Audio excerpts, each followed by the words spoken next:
नमस्कार। आज के इस वीडियो में मैं भारतेंदु हरिश्चंद्र की कविता गंगावतरण की मूल संवेदना पर बातचीत करूंगा।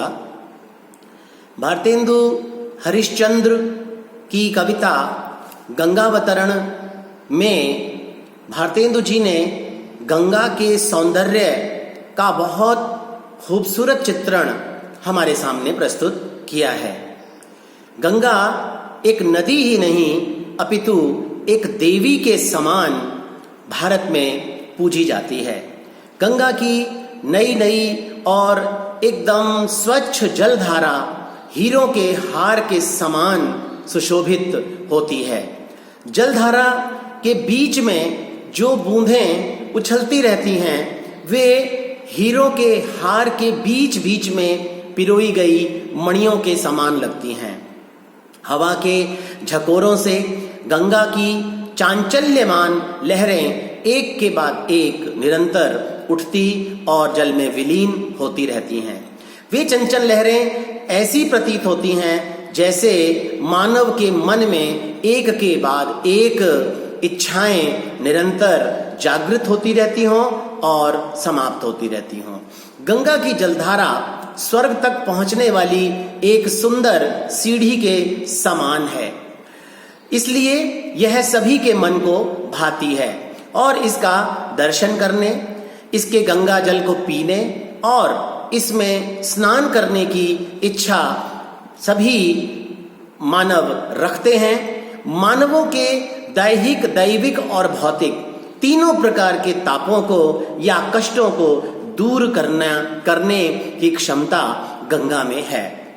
गंगा के बारे में कहा जाता है कि गंगा नदी भगवान विष्णु के चरण नख रूपी चंद्रकांत मणि से द्रवित अमृत के रस के समान है।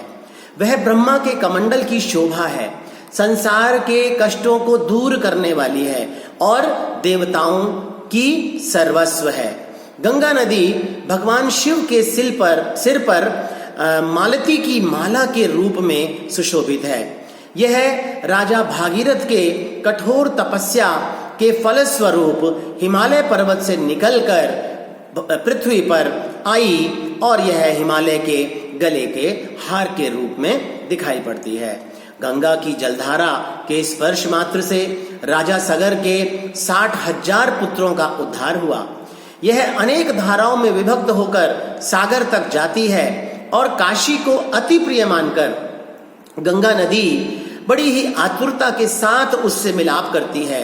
और यहाँ तक भी कहना समीचीन है कि काशी को गंगा ने अपनी गोद में बिठा रखा है। काशी में गंगा के तट की शोभा अद्भुत है। वहाँ अनेकानेक घाट बने हुए हैं। ऊंचे ऊंचे घाटों पर कहीं छतरियां बनी हुई हैं, कहीं मढ़ियां बनी हुई हैं, जिनको देखने से मन आह्लादित हो जाता है। काशी में गंगा के तट पर चारों ओर साफ सुथरे सुंदर सफेद रंग के भवन और मंदिर बने हुए हैं और उन पर फहराती हुई ध्वजाएं, पताकाएं बहुत सुंदर दिखाई पड़ती हैं। तट पर स्थित मंदिरों में घंटों और नगाड़ों की आवाजें गूंजती रहती हैं। कहीं कहीं पर मधुर नौबत बजती रहती है और स्त्रियां और पुरुष किनारे पर बैठकर भक्ति गीत, भजन आदि गाते रहते हैं। ब्राह्मणों के मधुर स्वर में वेद पाठ होते रहते हैं। कहीं पर गंगा तट में योगी जन आसन लगाकर आंख बंद कर ध्यान मग्न दिखाई पड़ते हैं। कहीं सुंदर स्त्रियां गंगा जल में आनंद विभोर होकर स्नान करती फिर रही हैं और उस समय उन स्त्रियों के हाथों और मुखों की शोभा ऐसी दिखाई पड़ती है जैसे कमल की बेल लहला रही हो और वह चंद्रमा के कलंक को धोने के लिए आतुर हो। इस प्रकार काशी नगरी के घाटों पर गंगा की शोभा अत्यंत सुंदर प्रतीत होती है, जो कि अलौकिक सौंदर्य उत्पन्न करती है। कवि इस सौंदर्य को वर्णनातीत बताता है। इस प्रकार कवि ने एक और मानवीकरण अलंकार के द्वारा गंगा के प्राकृतिक सौंदर्य का निरूपण किया है, वहीं दूसरी ओर पौराणिक मान्यताओं के आधार पर इसकी पवित्रता, इसके प्रति आस्था का भाव व्यक्त किया है। गंगा का संबंध भारतीय समाज से बहुत पवित्र रूप में है। यह भारतीयों के लिए माता के समान है और मोक्षदायिनी भी रही है। इसके तट पर भारतीय आर्य संस्कृति का प्रचार प्रसार हुआ है और मानव सभ्यता को विकास की गति प्राप्त हुई है।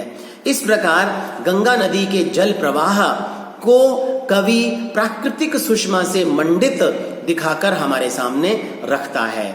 जलधारा अतीव स्वच्छ है, पवित्र है। इसी कारण बूंदें मोती और मणियों की तरह चमकती रहती हैं।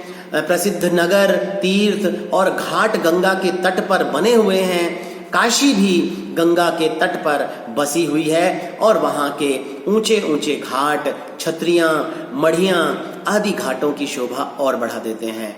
कवि का मानना है, कहूं बंधे नव घाट उच्च गिरिवर सम सोहत, कहूं छतरी कहूं मढ़ी बढ़ी मन मोहत जोहत, धबल धाम चहु और पहरत ध्वजा पताका। गंगा को हिंदू धर्म में और भारतीय संस्कृति में मोक्षदायिनी और पाप नाशिनी माना गया है। गंगा के जल में स्नान करके, मज्जन करके और पान करके सारे पाप अपने आप समाप्त हो जाते हैं। मृत पितरों का उद्धार हो जाता है और इसके स्पर्श करने मात्र से स्वर्ग की प्राप्ति होती है। कवि का कहना है, सुभग स्वर्ग सोपान सरिस सबके मन भावत, दर्शन मज्जन पान त्रिविध भय दूर मिटावत। पौराणिक आख्यानों के आधार पर वे बताते हैं कि गंगा कोई सामान्य नदी नहीं है, अपितु इसे देव नदी भी कहा गया है, क्योंकि यह देवताओं के लिए सर्वस्व है। गंगा का उद्गम भगवान विष्णु के चरण अंगुष्ठ से हुआ, फिर इसे ब्रह्मा जी ने अपने कमंडल में धारण किया और स्वर्ग से इसे धरती पर लाने का श्रेय राजा भागीरथ को प्राप्त हुआ। उन्होंने कठोर तपस्या की, स्वर्ग से बहकर यह शिव जी की जटाजूट में समाई और फिर वहां से एक जलधारा के रूप में हिमालय में प्रवाहित हुई। उसके बाद राजा भागीरथ की इच्छानुसार इसके पूर्वजों का उद्धार करती हुई यह धरती पर प्रवाहित हुई। भारतेंदु जी का कहना है, श्री हरि पद नख चंद्रकांत मणि द्रवित सुधारस, ब्रह्म कमंडल मंडल भव खंडन सुर सर्वस, शिव सिर मालती बाल भगीरथ नृपति पुण्य फल, ऐरावत गज गिरिपति हिमनग कंठ हार कल। गंगा नदी का सौंदर्य बहुत ही गजब का है। यह भारतीय संस्कृति में पवित्र मानी जाती है और हिंदू सभ्यता और आस्था का प्रसार यहीं हुआ। गंगा के तट पर जो नगर, जो तीर्थ या जो घाट हैं, उनकी महिमा अपरंपार है। गंगा नदी से संबंधित अनेक पौराणिक कथाएं इसकी अलौकिक महिमा का संकेत करती हैं। गंगा की पवित्रता अमृत जैसी संजीवनी शक्ति ही है जिसने भारतीय जनमानस में इसे माता के समान प्रतिष्ठित कर दिया है और लोग सदा इसकी जय जयकार करते हैं। इसके तट पर भारतीयों के अनेकानेक संस्कारों को संपादित किया जाता है। इस कारण यह एक जीवंत संस्कृति के रूप में हमारे सामने आती है।